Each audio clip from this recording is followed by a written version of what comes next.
le fait de gérer les informations et le fait de partager les informations. C'est-à-dire, là, on va avoir une première dimension qui va concerner les informations proactives, qui concernent la structure, le personnel, les procédures internes, etc., au sein des organismes publics, et comment partager ces informations avec les demandeurs ou bien les prestataires des services publics, en l'occurrence les citoyens tunisiens et tunisiennes. Grosso modo, schématiquement, le décret-loi ainsi que la circulaire a fixé 2 phases. Une phase qui va durer 2 années, c'est une phase transitoire, là où il va y avoir la mise en place des systèmes, la mise en place des procédures, etc.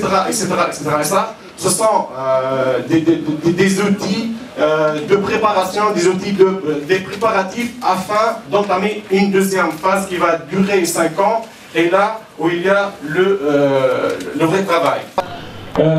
Les citoyens ont exprimé des attentes en termes de transparence.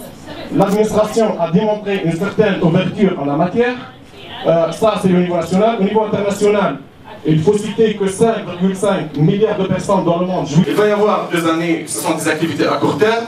C'est une période de transition et d'aménagement. Des activités à entreprendre directement au niveau central. C'est au niveau des organismes publics, essentiellement au niveau du comité de pilotage. Il va y avoir une autorité publique indépendante d'accès aux documents administratifs. Ce sont des acteurs centraux qui vont avoir leur implication en la matière. Il va y avoir des programmes, des expériences pilotes, il va y avoir un suivi et une évaluation afin d'atteindre en fait à une meilleure mise en œuvre du droit d'accès à l'information durant une période de 7 ans, et après on passe à une période peut-être que la période exige une action, c'est-à-dire en réseau. On est, en tant que représentant du gouvernement, on est amené à serrer la main afin qu'on puisse réaliser un travail homogène, effectif en la matière, car le droit d'accès à l'information, c'est un droit très noble.